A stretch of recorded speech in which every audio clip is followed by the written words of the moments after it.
The web shakes as if the world itself is caught in a snare. Light dies between two mountains, smothered by a hunger that is not a beast, not a spirit, but a bottomless absence. The trees are already gone. Now something greater is being unmade. A black shape writhes inside a cocoon of shadow, and the air tastes of iron, ash, and terror. In the distance, the Valar run too late, as a last stolen scream of divine rage is swallowed and silenced. If you enjoy these deep dive what-ifs in Middle-earth, tap like and subscribe so you do not miss the next one. Tell me in the comments which realm you would stand for in this darker age, and where in Arda you are watching from. The scream that dies in the throat of the world belongs to Melkor, whom the elves will one day name Morgoth, black foe of the world. In the dark vale beneath the mountains of Aman, his iron crown lies crooked in the dust, its 3 jewels burning like trapped stars. Above him towers Ungoliant, the Gloomweaver, swollen vast as a hill, her many legs braced upon nothing, for she spins her own darkness to stand upon. Her mandibles are buried in him. There is no blood, no visible wound. Where she feeds, reality thins. The armor that once could not be broken by any blade of Valinor has turned dull, then grey, then transparent, then nothing at all. Her shadow swells with each noiseless gulp, rising like a tide against the cliffs. Morgoth claws at her in blind panic. His mace, Grond, slips from his fingers, the ground buckling where it falls. His hand, once able to shape mountains, passes through her web of night and comes away coated with a clinging black that devours the silver light of the distant stars. He tries to speak a word of power, some last curse that will echo through ages. No sound comes. He has poured out so much of his might into the world that he thought himself safe, anchored in every stone and storm. He never imagined that anything could eat the very root of his being. Ungoliant imagined it. Ungoliant desired it. Her many eyes, pale and dead as moonless pearls, fix on him without pity. She has already drained the wells of Varda's light. She has drunk the sap of the 2 trees until their trunks are bleached bone and their crowns hang limp, dripping black tears. Now she drinks the dark. Within her, power collides with absence. His will meets her hunger and finds no place to grip. It is like trying to seize a hole. The more he struggles, the more he slides. The mountains tremble. Far above, on the heights of Taniqatil, Manwë feels the world lurch as if the music itself has skipped. The air thins around him. For an instant, he cannot breathe. Melkor, he whispers, and the name tastes like rust. Varda stands beside him, her gaze turned west toward the source of the fading. In her eyes the stars flicker, as if a wind has blown across the sky. He is dying, she says. Manwë shakes his head. He cannot die. Not so. Not as the children die, Varda answers. But he is being unmade. Her hand tightens on the balcony rail. The marble groans under her fingers. Below, in the dark vale, Morgoth's last roar is not heard by any ear. Ungoliant drinks it. His form collapses inward, shrinking, crumpling like a cloak with nothing inside it. The iron crown clatters to the ground. For a heartbeat, his eyes remain, 2 coals of bottomless hatred and fear. They wink out.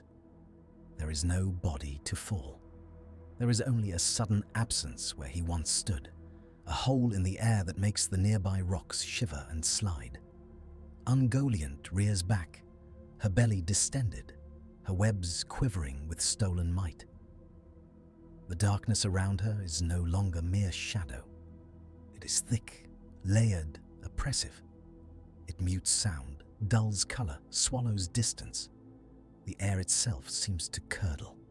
The Silmarils lie at her feet. Once, Morgoth's hand could not bear their touch. They burned him, for they had drunk the unsullied light of the two trees, and that light rejected his corruption. Now his hand is gone, and his corruption with it consumed. Ungoliant lowers her head.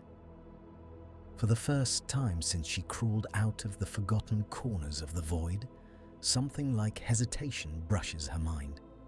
Within her, power writhes. Melkor's vast, broken essence thrashes against her emptiness, looking for form, for dominion. He finds none. He is digested into hunger. The Silmarils blaze, defiant, their light stabbing like knives into her gloom. They do not fear her. They do not know fear. She does. The light hurts. Her mandibles click. A strand of pure blackness drips from them and falls upon one of the jewels. It hisses, not like water on fire, but like a word being erased. The light does not go out. It flares brighter, pushing back her shadow in a ring. It burns her. Ungoliant shrieks, a sound like ice cracking across a whole sea. Her legs flail, tearing rents in her own webs. The ground splits.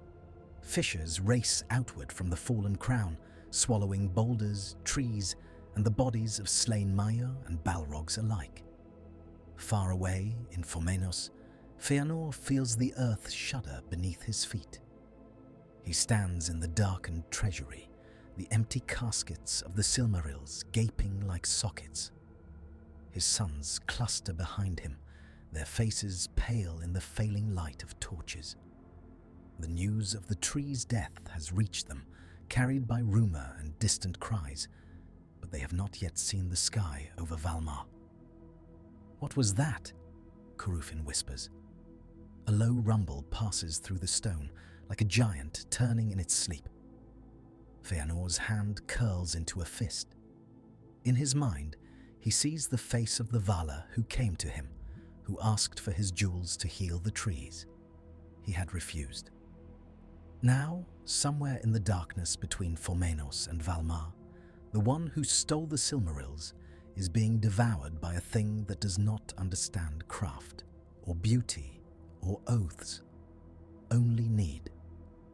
In the Vale, Ungoliant recoils from the Silmarils, her legs scraping furrows in the rock.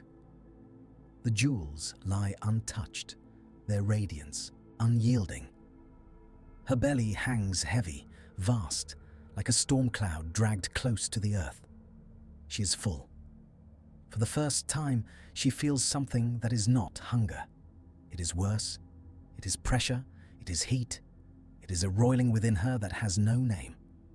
Melkor's stolen might, his malice, his cunning, his scars upon the music, all churn inside her fathomless gut. There is no vessel to hold them. She is an absence trying to carry a sea. Her webs tremble. The darkness around her thickens until it is almost solid. It presses outward, straining against the world. The air howls without wind. Stones lift from the ground and hang, weightless, then shatter into dust. High above, in Ilmarine, Manwë staggers. "Hold!" he gasps, though there is no one to hear but Varda. "Hold the world." She closes her eyes. Her power flows out, a net of starlight cast across the wounded fabric of Arda. She feels the tear where Melkor has been pulled like a thorn from the flesh of the world. Around that wound, she feels something swelling.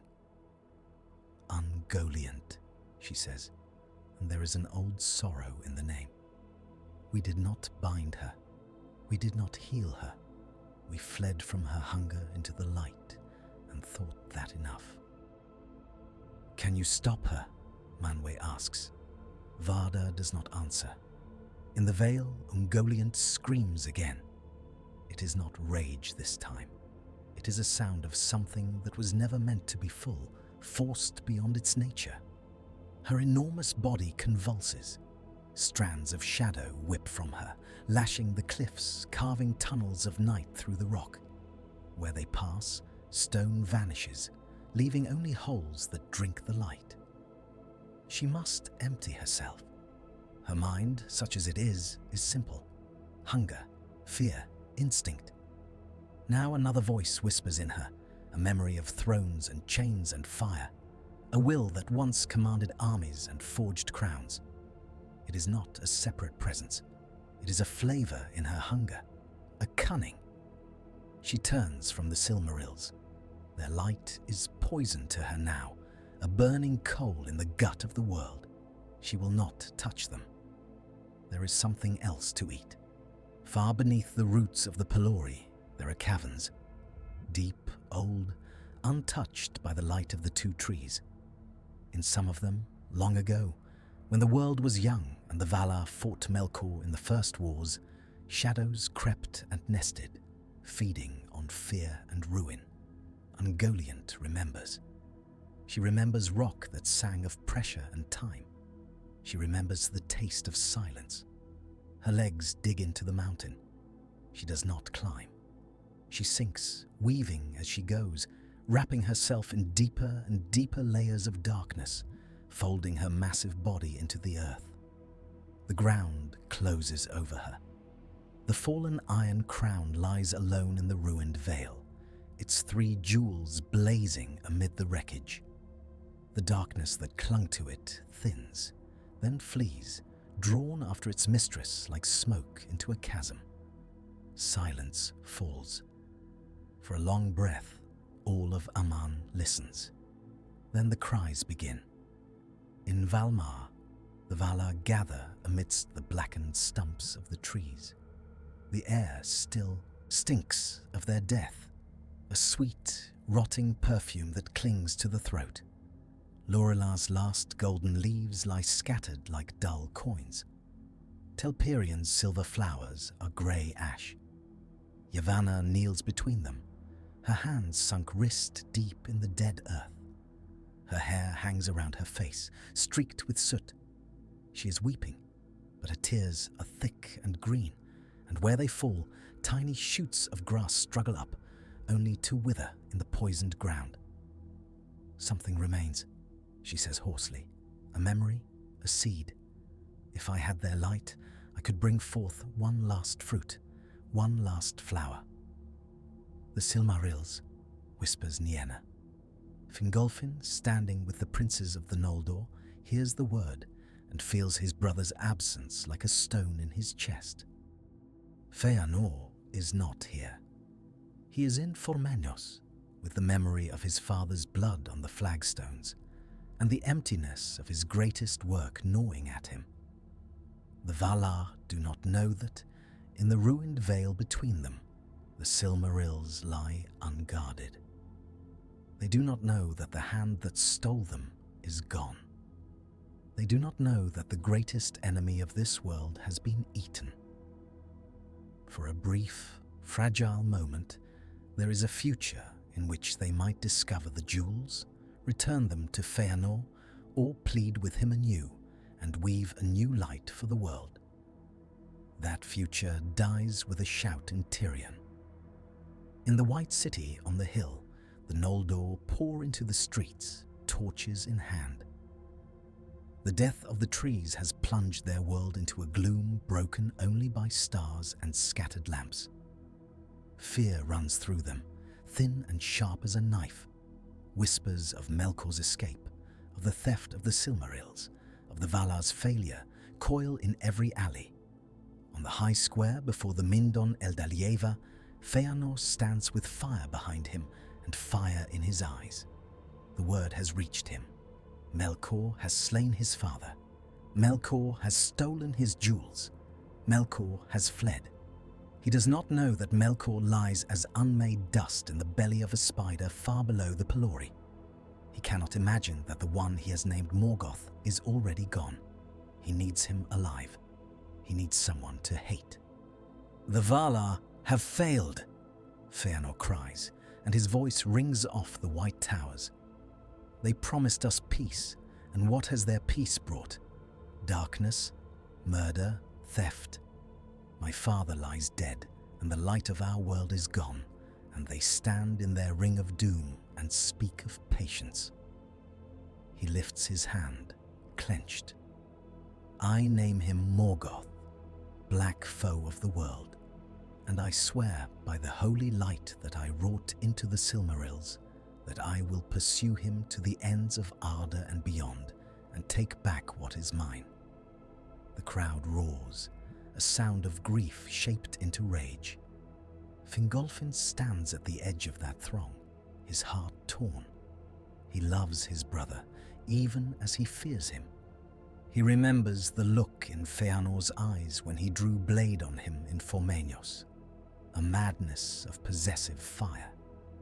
He does not yet know that Feanor's enemy is already dead. He does not yet know that an older, stranger hunger has taken his place. In the Ring of Doom, the Valar argue. We must pursue Melkor, says Orome, hand on his spear. He has not yet left Aman. I can feel his passing still. You feel the wound he has left, Ulmo answers, his voice like distant surf. He is not in the waters. He's not in the deeps. He has been diminished. Destroyed? Tulkas rumbles hopefully, his great fists clenching and unclenching. No, says Mandos, and his word falls like a stone into a still pool. Not destroyed, not as we understand it. He has been eaten. The others look at him. By what? Asks Aule, though he already guesses. By the very darkness that once served him, Mandos replies. By Ungoliant, whom we let fester in the forgotten cracks of the world. The fault is not hers alone. Yavanna lifts her head from the dead soil. If he is gone, she says slowly, if his hand no longer twists the roots of things, then perhaps there is healing. Varda's gaze is turned inward, tracing the web she has cast across Arda. She feels the empty place where Melkor's will once pressed against hers. It is like a tooth pulled from a long, aching jaw. Relief, and under it, something else. He is gone, she confirms. His discord no longer sounds in the music. Manwë exhales, a breath he has held since the lamps fell. For a moment, hope rises in him, pure and bright as the first dawn. Then Varda speaks again. But the darkness that has taken him is swollen with his theft. It presses against the world. It seeks to sink deeper. Mandos closes his eyes. In the halls of his thought, shadows move. The doom of the Noldor does not vanish with him, he murmurs. Their pride, their choices, their grief, these remain. The shadow that will fall upon Middle-earth has changed its shape, but not its weight. Manwë straightens. We must find the Silmarils, he says. We must mend what we can. Send forth our hunters. Seek in every vale and hollow. No one thinks to seek downward. Beneath the Pelori, Ungoliant descends. She squeezes through cracks that should not admit her bulk, for her form is not bound by the same rules as flesh. Wherever she passes, the stone forgets that it was solid. It becomes web, then darkness, then nothing. Her belly burns. She must rid herself of some of this seething, stolen might, or it will tear her apart. She does what she has always done. She spins. At first, it is clumsy. Strands of night drip from her spinnerets, clinging to the cavern walls. They are thicker than before, heavy with a faint, oily sheen of power. They do not merely block light, they sap it. A single torch brought near one guttered and died, if there had been any torches in those forgotten deeps. She spins faster. The webs crisscross, layer on layer, until the caverns become a tangle of tunnels, pits, and curtains of shadow. In their heart, there is a knot of darkness so dense it has weight. Loose stones roll toward it. Drops of underground water curve in their fall, drawn into its gravity, and vanish. Ungoliant wraps herself around that knot. She presses into it, forcing her overfull belly against the core of her own weaving. She pushes Melkor's stolen might outward, into the web, into the stone, into the gaps between atoms. The world shivers. In Beleriand, far across the sea, Menegroth's caverns hum. Thingol pauses in his hall of 1,000 pillars, listening. The lamps flicker, shadows lengthening for an instant before steadying. Melian feels it too. She stands in her garden, beneath a sky suddenly more crowded with stars. Her hand tightens on the bole of a young beech tree. The darkness deepens, she says softly. Thingol comes to her, his brow furrowed. Is it Melkor? He asks. No, Melian answers. He is less. A fire gone out, yet the smoke of him spreads. Something beneath the world is drinking the light. In Cuiviénen's fading memory, the first elves once feared the dark between the stars. They told tales in whispers of things that moved there, older than the Valar, hungrier than the wolves of Orome. Those tales have never quite died. In the new, sudden night of Aman, the Noldor kindle their own. Fëanor's speech in Tirion grows more heated. He speaks of freedom, of breaking the ban, of sailing to Middle-earth to build a realm of their own, unshadowed by the Valar's authority. He speaks of vengeance, of hunting Morgoth, of reclaiming the Silmarils. His sons echo him, their young faces hard.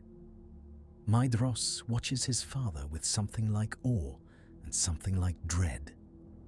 He hears the words of the oath forming in Fëanor's heart before he speaks them. He feels the weight of it, like a chain being forged link by link. He does not know that the enemy named in that oath is already gone. The oath does not care. It coils around their souls, binding them not to a person, but to an idea, to possession, to the very concept of the jewels. It does not matter that Morgoth is dead. It matters only that the Silmarils are elsewhere. As the Noldor swear their doom beneath the stars, Ungoliant anchors hers beneath the mountains. Her web has become more than a nest. It is a wound. From its heart, a slow seep of darkness spreads into the bones of the world. It is not Melkor's will. It is his power, stripped of purpose and melted into pure potential, soaked up by a hunger that has no plan.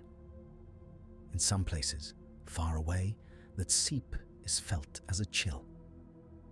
In the deep forests of Middle-earth, sap runs slower. Leaves turn their undersides to the sky, as if listening. Animals pause in their foraging, ears pricked. In the blue mountains, veins of ore twist subtly, as if turning away from some unseen pressure. In the deeps of Angband, where Balrogs and orcs still linger in the dark halls, waiting for their master's return, the fires dim. Gothmog, lord of Balrogs, stands upon a basalt bridge over a lake of lava. The heat that once would have blistered any mortal flesh now feels thin. He frowns, the flames of his mane guttering. "Where is he?" snarls one of his captains, a whip of fire coiled in its hand. "He should have returned by now. The trees must be ash." Gothmog does not answer. He feels something in the core of his being, a slackening of the chain that bound him. Melkor's distant call, the ever-present tug of his will, is gone, not muted, absent. "Lord?" the other Balrog prompts. Gothmog turns slowly, his eyes, twin furnaces, narrow. "Prepare," he says. "We may be alone." The word alone, applied to the hosts of Angband, is almost comical. They are legions. Orcs, trolls, werewolves, dragons, yet young and sullen in their pits. But without the unifying malice of Melkor, they are not a single will. They are many. In the shadows, high above the lake, a pair of pale eyes glint. A lesser spider, descendant of the first dark things that crept in the time before the sun, feels a stirring in its web. A call, faint but insistent, thrums along the threads of the world. Mother, it thinks, though it has never seen Ungoliant. It begins to spin faster. In Valinor, the hunt for Melkor and the Silmarils begins. Orome rides forth with his hounds, their baying echoing off the dark slopes. His horn sounds, a clear, brassy note of pursuit. The Maiar scatter, swift as thought, searching every valley and pass. They find battlefields, charred and broken. They find the tracks of a vast, many-legged thing, and the deeper, heavier prints of Melkor's armored feet. They find the place where those tracks end. The ruined vale gapes before them, torn open like a wound. The iron crown lies in the center, its 3 jewels burning in the starless dark. The air is still. No web hangs between the cliffs. No spider waits. "By the one," whispers one of Orome's hunters. The Silmarils' light spills over their faces, harsh and pure. It throws their shadows long and thin behind them, cutting through the gloom like spears. "Careful," Orome says. His hand goes to his spear, not in threat, but in awe. "These are not trinkets." Amaya steps forward, hand outstretched. The jewel's light touches his skin. He screams. The sound rips across the vale, startling birds from distant groves. The Maya falls back, clutching his hand. It smolders, smoking, the flesh blackened where the pure light has rejected him. "They burn," he gasps. "They burn any hand unworthy."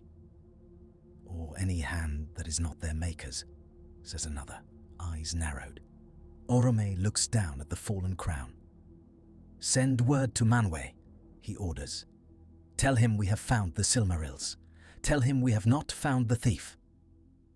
High on Tanicatil, the news brings a strange mixture of relief and unease. The light is not wholly lost, Yavanna breathes, her green eyes brightening. "If I may but touch them, if I may but draw forth a little of their fire, I can bring forth a new tree, a new flowering." "Feanor will not yield them," Aule says quietly. "Not willingly." "Feanor is wounded," Nienna murmurs. "His father slain, his work stolen and misused. He has sworn a terrible oath. He will not see reason easily." "Then we must go to him," Manwë decides. "We must tell him what has befallen Melkor. We must show him that his enemy is no more, and that his jewels lie here, undefiled." Varda's gaze drifts east, beyond the Pelori, beyond the sea, to the unseen lands of Middle-earth. "The enemy he named is gone," she says. "But the shadow remains. It has sunk its roots deeper. If we do not act, it will bloom in ways we do not yet understand." In Tirion, Feanor stands upon the steps of the palace when the herald of Manwë arrives. The city is a sea of faces, lit by torches and anger. The stars above burn cold. The Mindon's beacon, once a guiding light across the sea, is a lonely flame. The herald bows, but Feanor does not incline his head. "What news from the mountain?" he demands. "Have the Valar caught Morgoth? Have they avenged my father? Have they reclaimed my Silmarils?" The herald straightens, his expression grave. "We have found the Silmarils," he says. "They lie in a ruined vale, upon the iron crown that once sat upon Melkor's head. But Melkor himself is gone. He has been taken, devoured by Ungoliant, the spider of night." A murmur runs through the crowd. "Gone?" Feanor repeats, his voice flat. "You expect me to believe that? That the black foe of the world has been conveniently removed by some vermin?" The herald flinches at the contempt in his tone. "It is the truth," he says. "The Valar themselves have felt his absence. His discord no longer sounds in the music. The darkness that remains is of another kind, Feanor's hands tremble. If he believes this, then his oath, his fury, his grand narrative of vengeance all lose their focus. His father's death becomes not the opening blow in a great war, but a senseless murder by a doomed coward. His pride cannot bear that. "You lie," he says softly. "You lie to protect him, as you have always protected him. You let him fester beneath your feet. You chained him, you say, and yet he walked free. Now you tell me he has been eaten like some fat fly, and his crown and my jewels lie conveniently within your reach." He laughs, a short, bitter sound. "No, this is a trick. You mean to take them. You mean to break them, to pour out their light for your own purposes, and leave me with dust." The herald opens his mouth, but Feanor cuts him off with a gesture. "Tell Manwë this," he says, his voice rising so that all the Noldor can hear. "I will not surrender the Silmarils. They are mine, wrought with my own hand out of my own soul. If he lays hand on them without my leave, I will call it theft."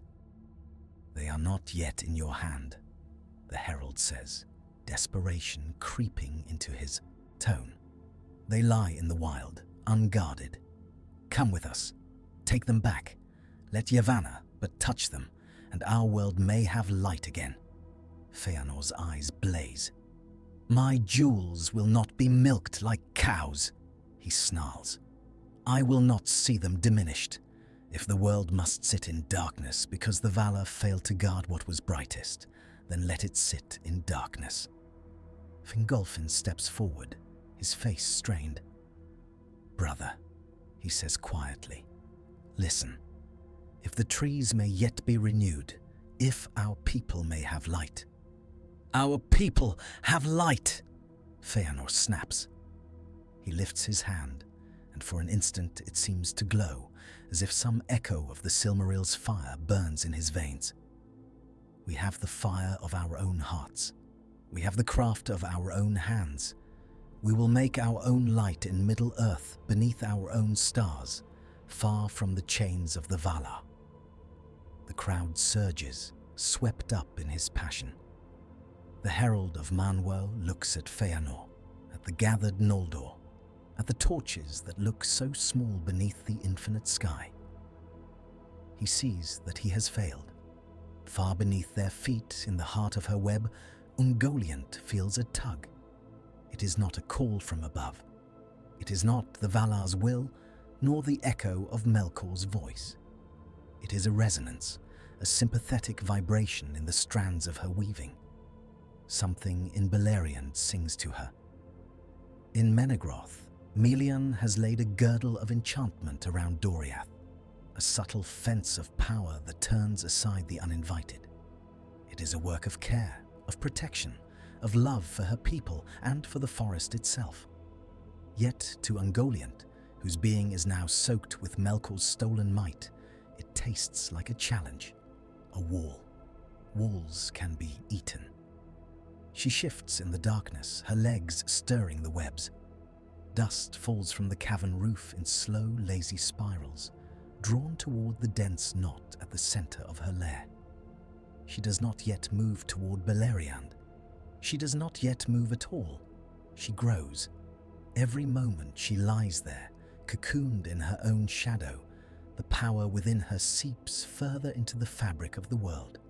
It pools in low places, seeps into cracks, gathers in the roots of mountains. In Angband, Gothmog gathers the Balrogs. They stand in a ring in a great hall of black stone, their flames casting a lurid glow on the walls. Orcs lurk in the shadows, whispering, their yellow eyes wide. "Our master does not answer," Gothmog says. The words are strange in his mouth. He has never had to say them. "We have felt it," one of the others growls.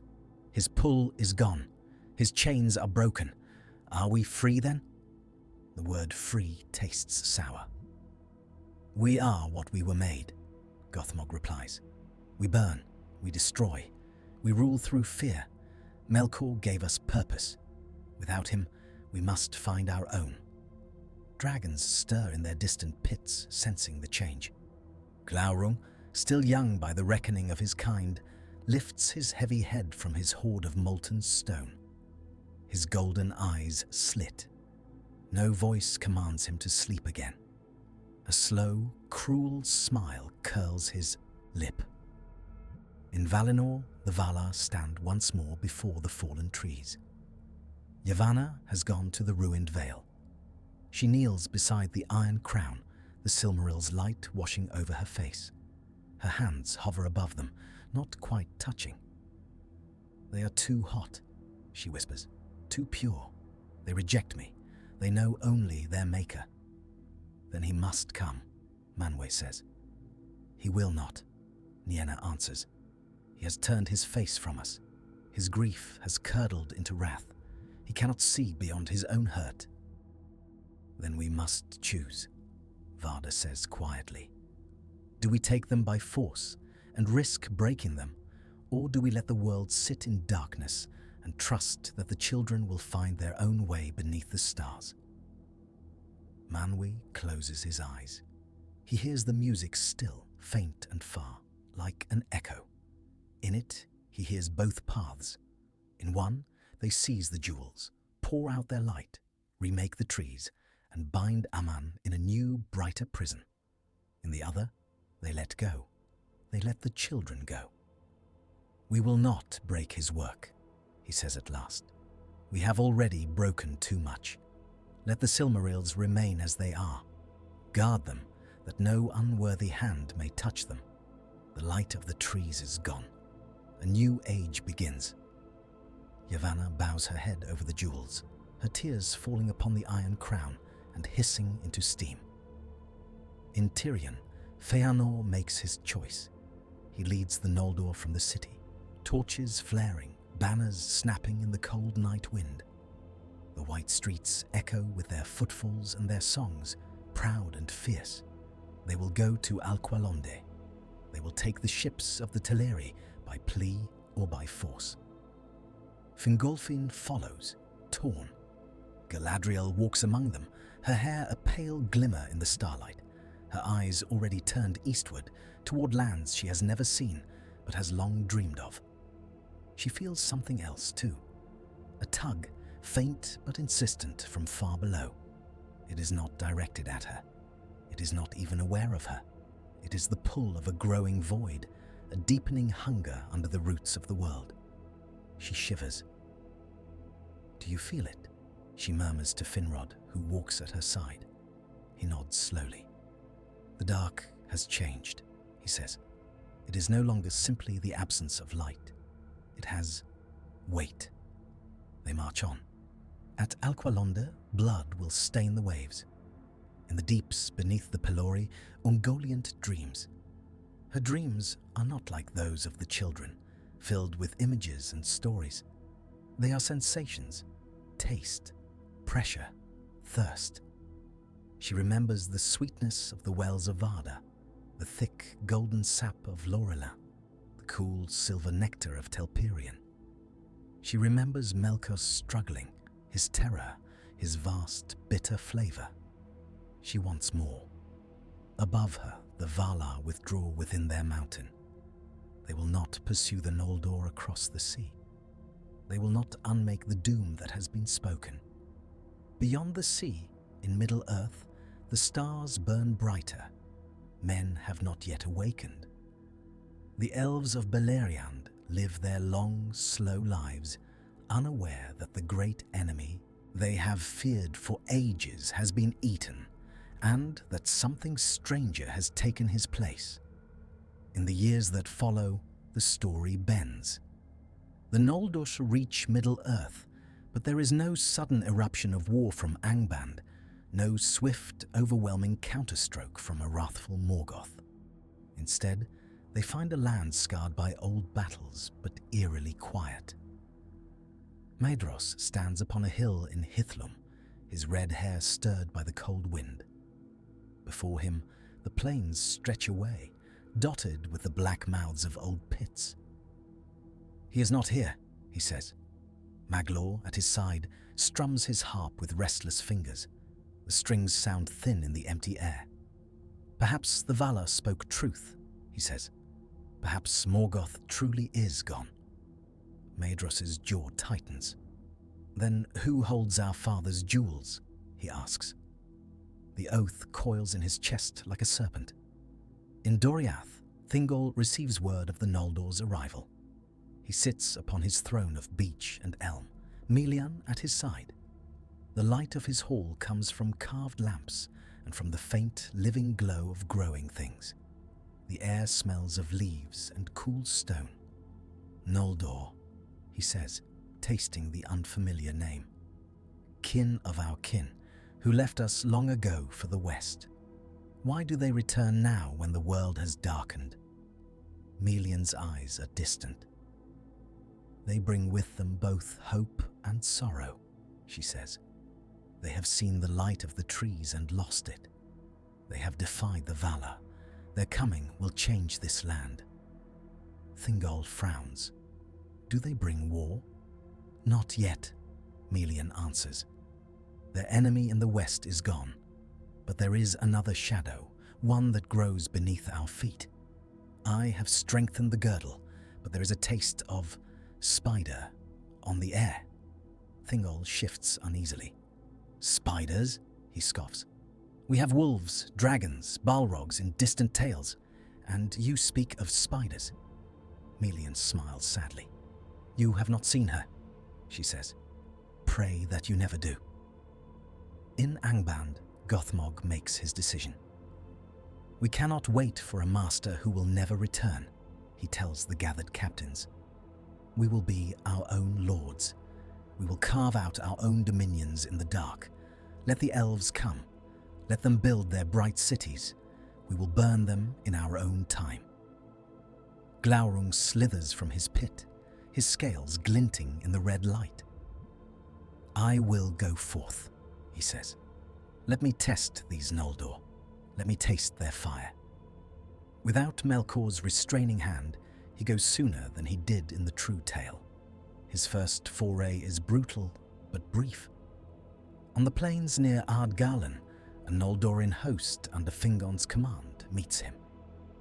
The dragon's fire washes over their shields, but the elves have not yet known such a foe. Many fall. Fingon stands firm. His bow sings, arrow after arrow hissing into Glaurung's hide. They do not pierce deeply, but they sting. The dragon rears, bellowing, his golden eyes blazing. He feels something then, a pull, not from above, not from any master, but from below, from the deepening void under the world where Ungoliant lies. It is not a command. It is not even a thought. It is a gravitational tug, a call to sink, to dig, to flee the open sky and hide in the roots of things. Glaurung snarls. He hates it. He hates the idea of hiding, of yielding the field to these bright, defiant specks. Yet the pull increases. The ground beneath his claws trembles. Tiny fissures open, black as ink. A faint, cold wind breathes from them, smelling of old stone and something sour. The dragon hesitates. Fingon sees it. "Press him!" he shouts. "Drive him back!" The Noldor surge forward, their spears flashing. Glaurung roars, a sound of thwarted pride, and lashes out with his tail, scattering them. Then, with a final hateful glare, he turns and slithers back toward Angband, disappearing into the smoke. Fingon lowers his bow, panting. "That was no victory," he says quietly. "He will return." He does not know that the world itself is beginning to open under their feet. In the deeps beneath the Pelori, Ungoliant's web has grown until it brushes the roots of many mountains, not only in Aman, but across the sea. The power she exhaled, the stolen might of Melkor, has seeped through the cracks of reality, finding paths of least resistance, pooling in caverns and rifts. She feels them like distant vibrations. One such pool lies beneath the arid Gorgoroth, the mountains of terror that will one day mark the northern boundary of Doriath. Already lesser spiders have gathered there, drawn by some instinct they do not understand. They spin. Their webs are pale imitations of Ungoliants, but they share one property: they eat light. Travelers who stray into those hills find that their torches dim. The stars overhead seem further away. The air grows thick, hard to breathe. Pale shapes move at the edge of vision. Some do not return. Word spreads among the Sindar of a haunted region in the north, a place where even the bravest hunters will not go. They name it the Land of Dread. They do not know that its heart is a distant echo of a greater dread far away. In Valinor, the Silmarils remain upon the fallen crown. No one dares to touch them. Yavanna has tried, gently, with all her skill. The jewels flared, rejecting even her. She drew back, her hands blistered, her heart heavy. "They are locked," she said. "Not by our will, but by Feanor's. He put too much of himself into them. They will not be unmade without unmaking him." Manwë stands often at the edge of the ruined vale, looking down at the 3 points of light in the dark. He thinks of the choice he made. He does not regret it. Yet sometimes, in the long watches of the night that has replaced the tree's gentle day, he hears faintly the laughter of Melkor, not as a present threat, but as an echo of what might have been. Melkor is gone. His works remain. His absence has made a space. Nature abhors a vacuum. So does power. Ungoliant has no mind for strategy, no ambition for thrones or crowns. She does not care for worship or fear, only for the taste of things. Yet the power within her, the melted essence of a Valar, cannot help but shape the world. Her webs distort space. In some tunnels, a traveler may walk for hours and find himself no further than when he began. In others, a single step may carry him miles. Time pools and eddies in the knots of her weaving. A drop of water may hang in mid-air for a century before falling. Creatures that stray into her domain do not always die. Some are changed. A bat that brushes against her web emerges with wings that cast no shadow. A worm that burrows through a strand of her darkness grows pale and translucent, its eyes turning inward, seeing not the world, but the gaps between things. These twisted offspring, unplanned and unnoticed, slip out through cracks in the stone. They find their way into the deep places of Middle-earth. In Moria's yet unhewn deeps, a miner of the Longbeards pauses, his pick mid-swing. He hears a faint rustle in the dark, like silk on stone. His torch flickers. He turns. Nothing. He tells himself it was only a draught.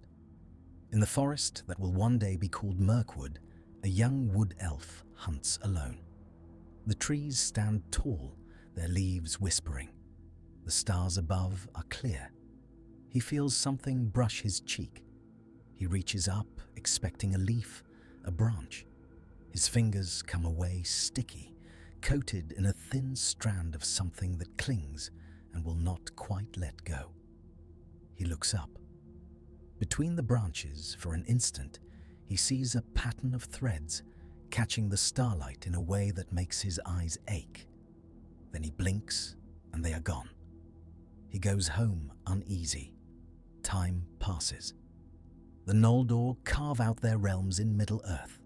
Gondolin rises hidden in its veil. Nargothrond delves its halls in the west. Himring stands watch in the north. Without Melkor's constant pressure, their early years are less harried. There is no sudden Dagor new in Gileath, no great battle under the stars against a host led by a newly crowned Dark Lord. Instead, There are skirmishes with orcs, probes from Angband, forays by dragons testing their strength. The Noldor grow confident. They build, they sing. They remember the light of the trees and try to echo it in lesser works. Feanor does not live to see much of this. His fury drives him onward, always searching for a foe who has already been swallowed. He throws himself at every shadow, every rumor of a dark power, every hint of a lair. On the slopes near Angband, he meets a host of orcs and balrogs led by Gothmog. There is no Morgoth upon a hill, no iron crown gleaming in the firelight. There is only the raw clash of hatred and pride. Feanor fights like a burning star. His sons see him wreathed in flame, his eyes alight, his sword singing. He cuts down orcs like wheat. He wounds a balrog, his blade biting into its fiery flesh. For a moment, he believes. He believes that if he kills enough of these, if he burns away enough of this filth, he will find the hand that slew his father. He will find Morgoth. He does not. He finds Gothmog. The balrog's whip wraps around him, dragging him close. Its hammer falls, crushing bone and mail. Feanor staggers, fire spilling from his wounds. As he dies, he looks up at the smoke-choked sky. "Coward," he rasps, blood bubbling in his throat. "Come out. Face me." No answer comes. There is only the sound of orcs jeering, of balrogs roaring, of his sons shouting in horror. In the end, he dies not with his hand upon the throat of a Valar, but alone, his greatest enemy already gone, his oath unfulfilled, his Silmarils untouched in a distant vale. His spirit flares like a comet and is gone. The oath remains. It twists his sons, turning their grief into obsession. Maedhros hangs from Thangorodrim in another tale. In this one, there is no Thangorodrim. There are mountains, yes, black and jagged, but they have not been heaped up by Melkor's will into that triple peak of defiance. Angband is strong, but it is not crowned by that symbol of his pride. Gothmog does not need such monuments. He needs only fear. Yet the Noldor still suffer. Maedhros is taken in battle, dragged in chains into the deep halls. He is not hung by his hand from a precipice, but he is tormented, his body and mind broken and remade. Gothmog questions him. "Where are the jewels?" he demands, his voice a furnace blast. Maedhros laughs bitterly, his lips cracked. "Ask your dead master," he says. Gothmog snarls. He cannot. He cannot even sense the direction of that old, hated, beloved will. In the deeps beneath the Pelori, Ungoliant shifts. She has grown so vast that if she were to emerge, she could straddle mountains. Her webs fill caverns the size of cities. The power within her has mostly seeped into her weaving, but a core remains, dense and poisonous. She is restless. The world above has changed. She feels the vibrations of battles, the building of cities, the singing of songs. Each sound is a tremor in her web. Each tremor is a possible path to food. One tremor is stronger than the rest. It comes from Beleriand, from a place where power has been woven into a fence. Melian's girdle hums like a taut string. Ungoliant's hunger focuses. She does not think, not in words, but in urges. Wall, food. She begins to move. The earth groans. In Doriath, Melian stiffens. She feels a pressure against her girdle, not from without, but from below.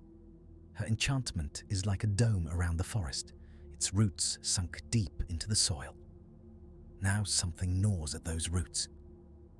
"Thingol," she says, her voice sharp. He looks up from where he sits, listening to a minstrel's song. "There is a spider in the deeps," Melian says, "greater than any this world has seen. She comes for us." Thingol's hand goes to his sword. "Let her come," he says. We have fought wolves and worse. We will fight this. Melian shakes her head.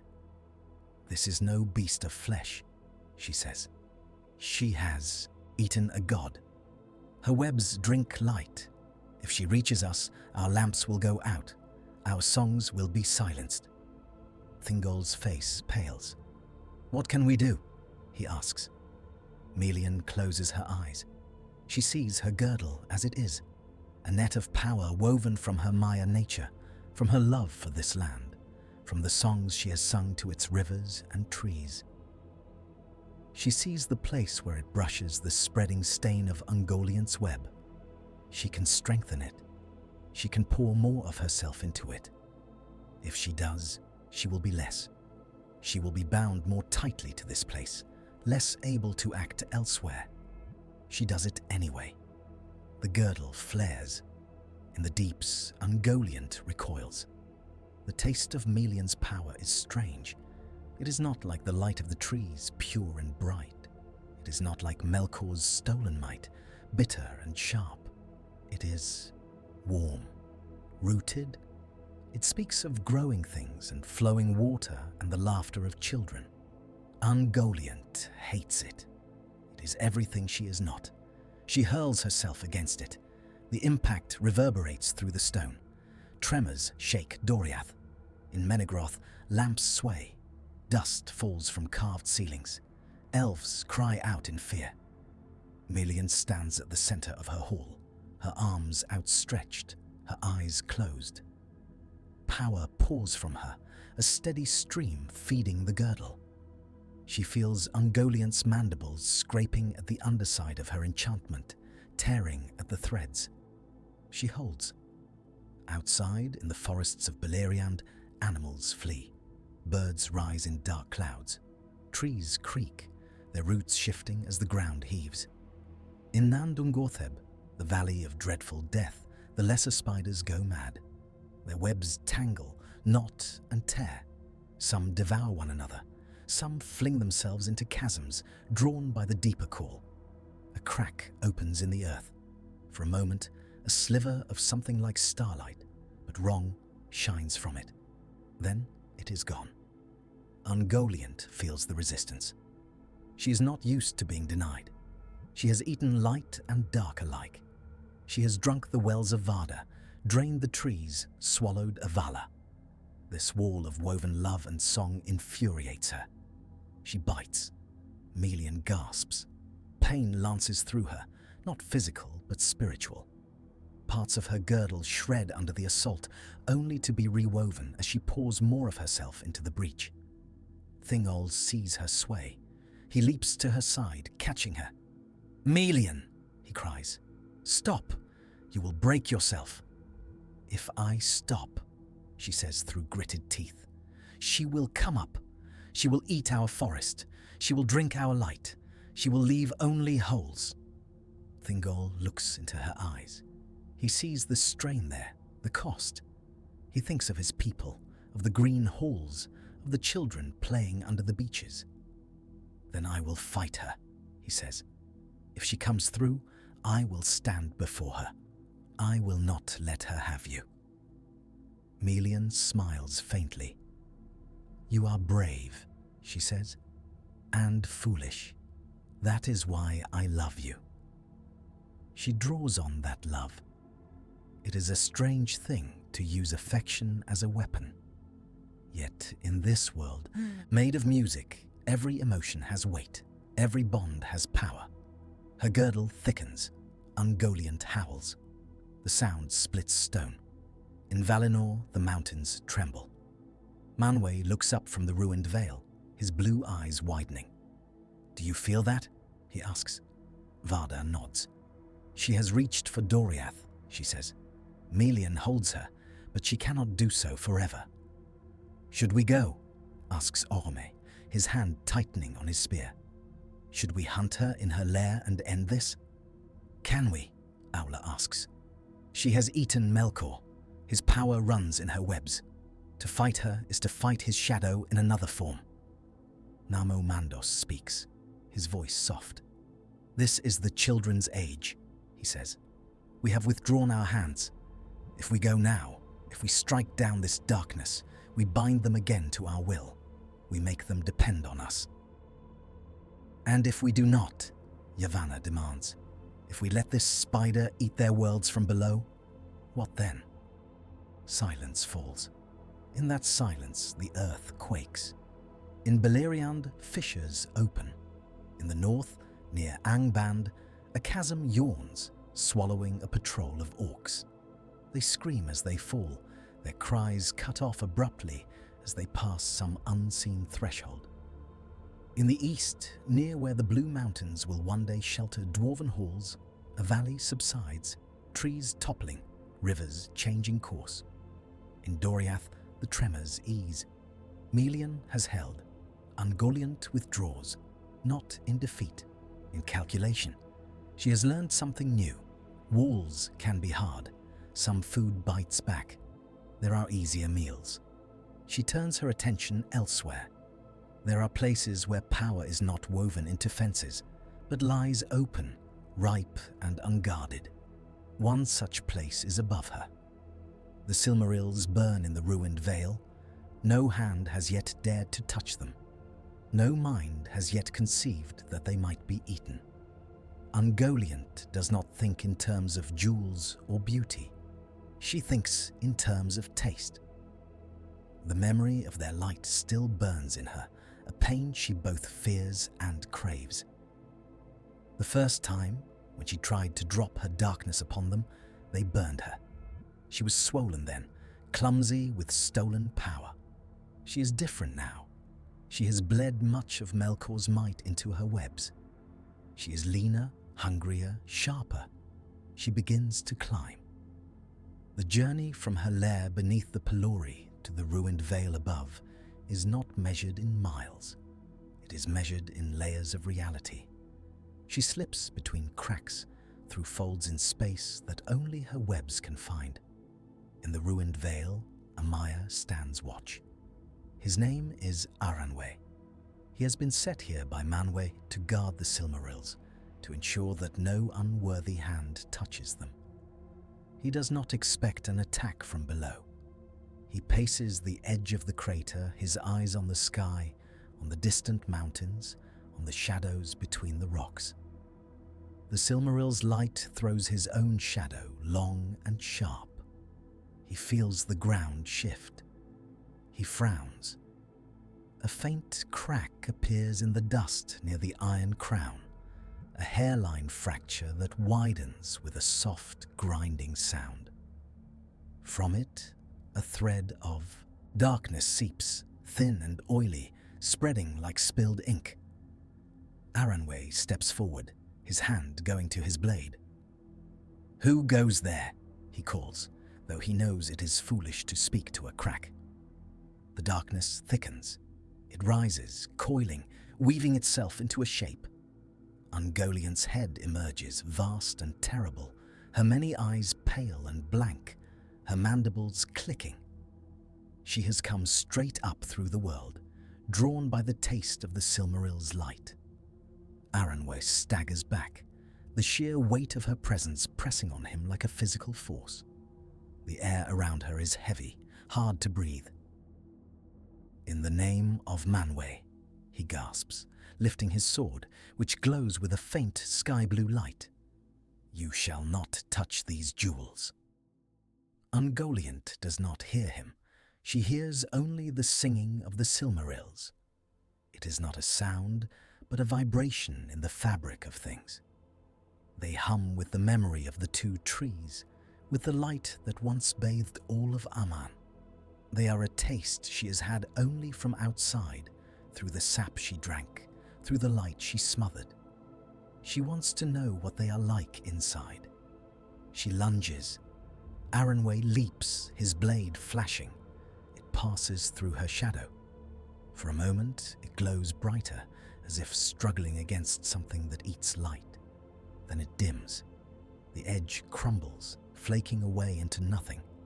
Aranwe stares at the hilt in horror. Ungoliant's leg sweeps out, a column of darkness. It strikes him. He falls, not to the ground, into her.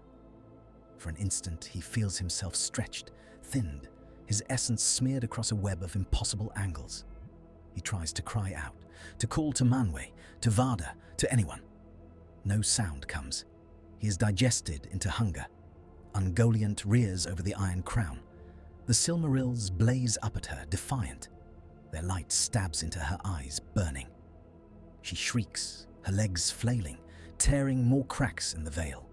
Far away, on Taniqatil, Varda stiffens. "The Silmarils," she whispers. Manwë turns, his face paling. "Ungoliant," he says. They move. They fling their thought and power toward the ruined veil, faster than any wind, faster than any arrow. Yet even for them, there is distance. Ungoliant has time. She lowers her head. She does not try to smother the Silmarils this time. She does not drip her darkness upon them. She opens her mouth. Her mandibles stretch wider than should be possible. Her shadow distorts, widening, deepening, becoming a funnel. The Silmaril's light rushes toward her. It resists. It pushes back, flaring, burning her from within. Her shadow writhes. Cracks run through her form, lines of blinding white. She screams. The sound shakes the mountains. Rocks tumble from the cliffs. The ground splits. Yet she does not stop. She has never stopped. Hunger is all she is. The first Silmaril vanishes into her. For a heartbeat, the veil is filled with a light like the first dawn. Then it is gone. The second follows. The third. Each one burns her. Each one tears at her from within, but each one also fills a void she did not know she had. She convulses. Her shadow explodes outward. On Taniqatil, Manwë and Varda arrive at the edge of the ruined veil. They see Ungoliant there, swollen beyond anything they have yet witnessed, her form flickering between presence and absence. They see the Iron Crown, now empty, lying twisted in the dust. They see no Silmarils. "Ungoliant," Manwë says, his voice ringing with authority. "By the One, by the music, by the bond we share as beings of this world, I command you, stop." She turns toward him. For the first time, a glimmer of something like awareness passes through her many eyes. She sees him, not as the Lord of the Airs, not as the Elder King, but as a shape of light and form. Food. She lunges. Varda moves. She throws up a wall of starlight, a barrier of pure, cold brilliance. Ungoliant slams into it. The impact sends ripples through the sky. Stars flicker. The barrier holds. Barely.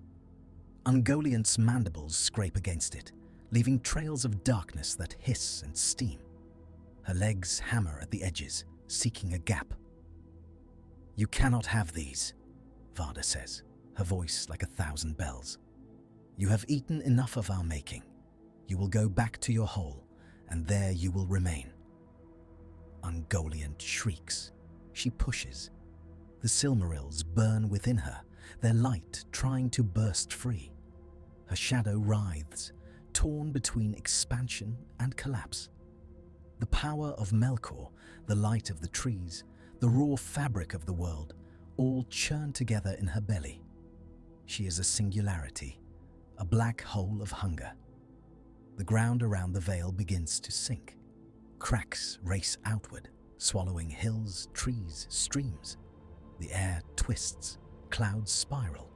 The stars overhead bend slightly, their positions shifting by a hair's breadth. Manwë feels the strain. "If we kill her," he says to Varda, his voice tight. "What happens to what she has eaten? To Melkor's might, to the light of the trees, to the Silmarils?" "It will be released," Varda answers. "Violently. The world may not survive it." "If we let her live?" he asks. "She will go on eating," Varda says. "She will sink deeper, gnawing at the roots of things. She will make holes in the world until it is more gap than substance. There is no good choice. There has never been a good choice with Ungoliant. She is the embodiment of taking without giving, of void without balance. She is the flaw in the music made flesh.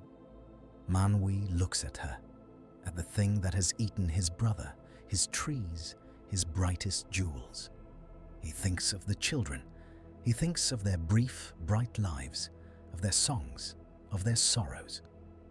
"We cannot unmake what has been done," he says. "We can only bind it." He lifts his hands. The air around Ungoliant thickens.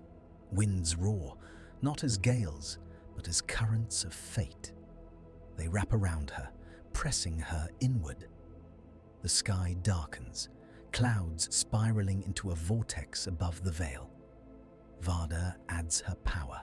Stars fall, not to the ground, but into the vortex, their light stretching into threads that weave around Ungoliant, forming a cocoon of frozen brilliance. She thrashes.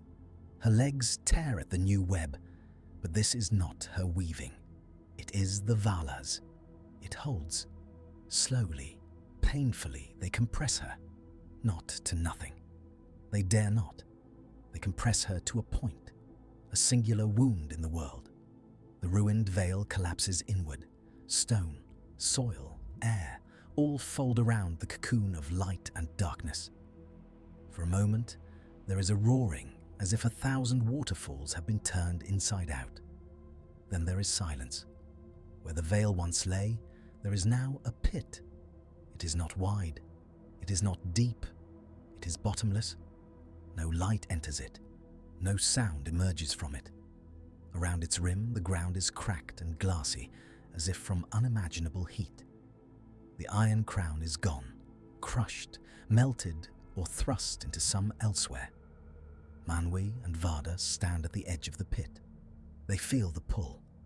It is faint but insistent, like the tug of a distant tide. "We have made a prison," Varda says softly. "We have made a wound," Manwë replies. Far away in Beleriand, Melian feels a lessening of pressure against her girdle. She opens her eyes. "It is done," she whispers. Thingol, exhausted, leans against his throne. "Is she dead?" he asks. Melian shakes her head. "No," she says. "Nothing that has eaten so much can die easily. She has been folded, bound. She is a knot in the fabric of Arda now, a place where hunger and light and darkness are all trapped together." "Will she break free?" Thingol asks. "Not soon," Melian answers. "Not in our age, perhaps not in any. But the wound she has made will not heal. It will pull at things. It will bend paths. It will whisper to those who hunger too much." In Angband, Gothmog feels a tremor. He looks up from his throne of black iron. "The spider is caught," he mutters. He does not know how he knows. He only knows that a certain taste has vanished from the air. The world settles. For a time, the Silmarils are gone. They have not been broken, not truly. They have been eaten, digested into Ungoliant's core, then compressed with her into that singular wound. Their light is trapped, smeared across dimensions, no longer 3 jewels, but a property of the pit itself. In the ages to come, there will be places in Middle-earth where light behaves strangely, where shadows fall the wrong way, where stars seem to cluster around an invisible point. Travelers will tell tales of wells that have no bottom, of caves where you can hear your own fear whispering back to you, of patches of night that do not recede before any flame. They will not know that all these are echoes of one decision in a ruined vale. The story of Middle-earth bends again. Without the Silmarils, there is no Norglemir to tempt Thingol, no reforging that leads to his death. He lives longer, his pride tempered by the memory of the spider's assault. Without Beron's quest for a Silmaril, there is no hand thrust into Morgoth's iron crown, no jewel wrested from his brow. Yet Beren and Luthien still meet. Some things are too strong to be unmade by the absence of a duel. Beren stumbles into Doriath, a ragged mortal with a haunted look in his eyes, fleeing orcs and wolves. He passes through Melian's girdle, not because he bears a Silmaril, but because he bears a destiny. Luthien dances in the glade, her hair a dark river, her feet light upon the grass. The stars above are bright, unsoftened by any tree's glow. He sees her. He is lost. Their love blooms in a world where the great enemy is not a crowned Dark Lord, but a wound in the world and the scattered malice of his servants. Their quest is different. They do not go to Angband to steal a jewel. They go to seek a way to bind the darkness that is seeping from below. Melian has seen it. Despite Ungoliant's compression, despite the Valar's binding, the wound in the world leaks. Not much. Not yet. But enough. In some nights, a faint, cold wind blows from strange directions. In some dreams, elves and men see a pit that is not a pit, a hole that is not a hole, and wake with their hearts pounding. Melian knows that her girdle will not last forever. She knows that the Valar will not come again. She knows that the children must learn to face this themselves. Beren and Luthien's journey takes them not only to Angband, where they still must contend with Gothmog and Glaurung and the remnants of Melkor's armies, but also to the edge of the wound. They stand once, hand in hand, at the lip of a chasm in the far north, where the air is thin and the stars seem too close. Below them there is darkness, not the simple dark of night, but a deeper absence. Luthien feels it tug at her song. "If I sing here," she says softly, "my voice will fall forever." Beren squeezes her hand. "Then do not sing to it," he says. "Sing to me." She smiles. She sings. Her song does not fall into the pit. It arches over it, a bridge of sound, a slender thread of beauty stretched across absence. For a moment, the wound quiets. It cannot be healed, it cannot be filled, but it can be spanned. They go on. They still face Sauron, lieutenant of the absent Dark Lord, who has grown cunning in the vacuum left by his master. He has no ring yet, no great artifact to focus his will, but he has patience. He watches, he learns. He sees that brute force, the way of Melkor and Gothmog, is not always the best path. He thinks of webs, he thinks of pits, he thinks of hunger. In the long ages that follow, after Beren and Luthien have passed into song, after Gondolin has fallen not to a sudden betrayal, but to a slow erosion of secrecy, after Nargothrond has been swallowed by river and time, the wound in the world remains. Men awaken. They feel it without understanding. They tell stories of bottomless chasms, of caves that lead to the land of the dead, of places where the earth itself seems to breathe. In the Kuitor Second Age, when Sauron rises in Numenor's shadow, he remembers the tales of Ungoliant. He remembers the pit in the west that no one approaches. He knows that Melkor's essence is scattered, some in the world, in the scars he left, some in that singular wound. He wants it. He cannot reach it. He cannot match the Valar's binding. So he imitates. He forges a ring. He pours his will into it, as Feanor poured his into the Silmarils, as Melkor poured his into Arda. He makes a small, localized wound, a knot of his own being wrapped in gold. He does this because he has seen what happens when power is not anchored. Melkor's unanchored might was eaten. Ungoliant's unanchored hunger was bound. Sauron will not be unanchored. He will tie himself to something he can carry. In a distant, dark forest that men will call Mirkwood, a great spider spins. She is not Ungoliant. She is her daughter. Her name is Shelob. She has never seen her mother, but she feels the pull of the wound in the west. It tugs at her web, whispers in her dreams.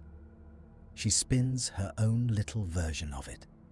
Her lair in Cirith Ungol is a place where light falters, where paths twist, where fear echoes. It is an echo of the greater echo of Ungoliant's lair.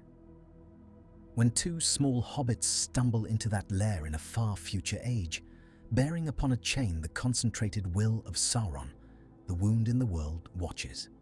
Not with eyes, with hunger. It feels the ring. It recognizes the pattern. Power poured into a small, hard thing. Food, yet it cannot reach. It is bound. It can only pull faintly at the edges of fate. Perhaps that is why Frodo stumbles. Perhaps that is why Sam rises. Perhaps that is why, in the end, the ring falls not into a crack of ordinary fire, but into a chasm that is, in its own small way, a child of that first wound in the ruined vale. The fires of Orodruin are hot. They are not bottomless.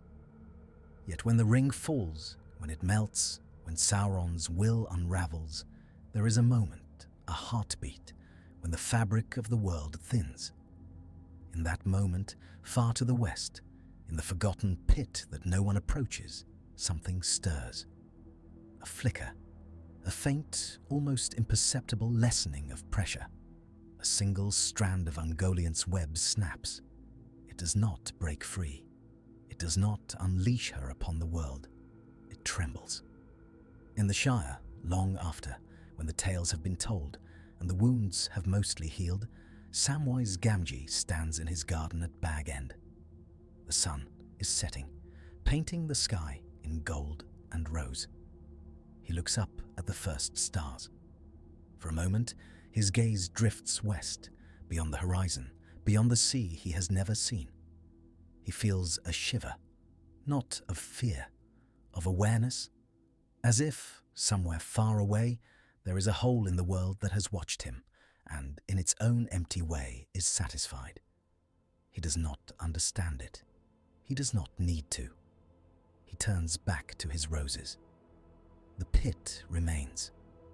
It will remain until the end of Arda, a knot of hunger and light and unspent power. It is the grave of Melkor, the prison of Ungoliant, the tomb of the Silmarils. No songs are sung of it. No one builds a tower beside it. It is too dangerous to approach, too strange to name. Yet sometimes, on clear nights, if you stand in certain high places in Middle-earth and look west, you can see a patch of sky where the stars seem crowded, as if they are leaning away from something. In that absence, in that quiet, in that unnoticed scar, lies the final legacy of a choice made in a ruined vale, when a spider ate a god and the world bent to contain it. And in the end, when the music is played again and the world is remade, there will be a question soft as a breath. What happens to a wound when the flesh around it is no more? The answer will not be sung. It will only be a small, sudden, blessed silence where once there was hunger and the faintest echo of 3 lights going out at last.